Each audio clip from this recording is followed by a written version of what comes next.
People weren't the only victims of the devastating Moore, Shawnee and El Reno tornadoes. Pets and livestock were too. Dozens were killed or injured. Hundreds others lost homes or were separated from their owners. An army of volunteers is helping injured animals heal and reuniting them with their families. Oh my God! As the massive May 19th tornado tore through Moore, Ricky Finley, her golden retriever Boomer, and her cocker spaniel Prudy huddled in a closet. In just moments, their house was one of many reduced to splinters. It pushed me towards our kitchen, and when it did that, it split the closet in half, and Prudy was on the other side. And I was pinned in by everything. It was like an hour before I got out. And he was right there with me. There was just enough space for the two of us, but she was gone for 3 days. Rescue workers found Prudy and took her to one of 3 shelters set up to care for 4-legged victims of the storms. After Hurricane Katrina, the federal government mandated states set up pet shelters whenever people are displaced by natural disasters. In Oklahoma, the Agriculture Department handles that duty. In the days following the Moore and El Reno twisters, it worked with veterinarians and rescue groups to triage injured pets and livestock, then get those animals to shelters where their injuries could be treated, or they could be reunited with their people. We know that something over 500 came in through our triage unit that we had set up at Home Depot in Moore. Prudy was lucky. She was one of the very few pets or livestock found after the storm with an identifying microchip. It made it easy to reunite her with Ricky. Reconnecting other pets and livestock with their people is proving harder. Dr. Rod Hall is the state's veterinarian. We've been able to reunite somewhere between 150 and 200. So currently we have in the neighborhood of about 225 pets that are still in the shelters. Including a horse Dr. Grace Owen says is the only one left that hasn't been matched with its owner. This is Lips. Lips got his name from the Moore tornado and this injury right here. Either something hit him pretty hard in the head or he got picked up and dropped. It knocked out several teeth and left a deep cut on his lip. He was found in the Orr Farms area where dozens of other horses were killed in their barns as twisters roared through.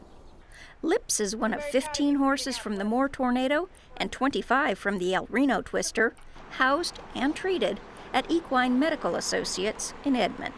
This horse was in the second tornado down in El Reno, and he sustained multiple injuries to all his legs. Dr. Chad Baumward is doing surgery to remove embedded debris from the wounds.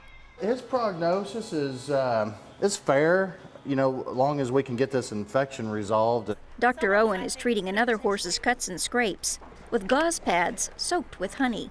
It's actually really good as a natural cleaning and debriding agent, and it helps stimulate the body. Before the storm, he was a racehorse. I would hope this guy could come back and actually have a career at the racetrack. The vets are also caring for a donkey called Lefty because he lost part of an ear.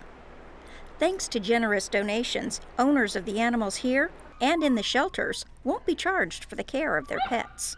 The veterinary expenses have all been donated. We've had lots of donations of pet supplies, medical supplies. The veterinarians who have been involved have donated their time.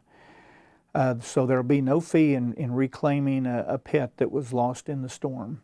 Minnesota veterinarian Dr. Melissa Shelton is a volunteer, and she brought supplies donated by other vets in her state.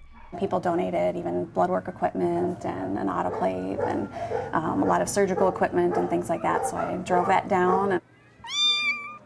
Cats and dogs found in the storm areas are being cared for at 3 sites. The Animal Resource Center at I-240 and I-35 in Oklahoma City, the Oklahoma City Animal Shelter on Southeast 29th, and the Cleveland County Fairgrounds in Norman. To help people find missing pets, photos of dogs and cats from all the facilities are on display at each site, as well as on the State Department of Agriculture's website. Volunteers are also posting pictures on social media sites. 2 reasons may be responsible for why so many pets are still in shelters weeks after the tornadoes. We know for sure there's several animals here that they were found, with deceased owners. We understand that A lot of people are having to live in rented houses or living with friends, family, and don't really have a place to bring their pet.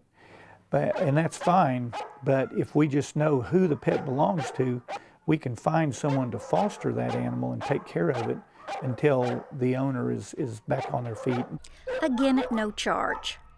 Animals no one claims will be put up for adoption. After June the 19th, the shelters are going to be working with local veterinarians and some other organizations to spay and neuter all the pets that have not been claimed. And then on June the 23rd at Cleveland County Fairgrounds, we will have a large adoption event. People adopting tornado pets at that event will be charged the Moore City Animal Shelter's standard adoption fees.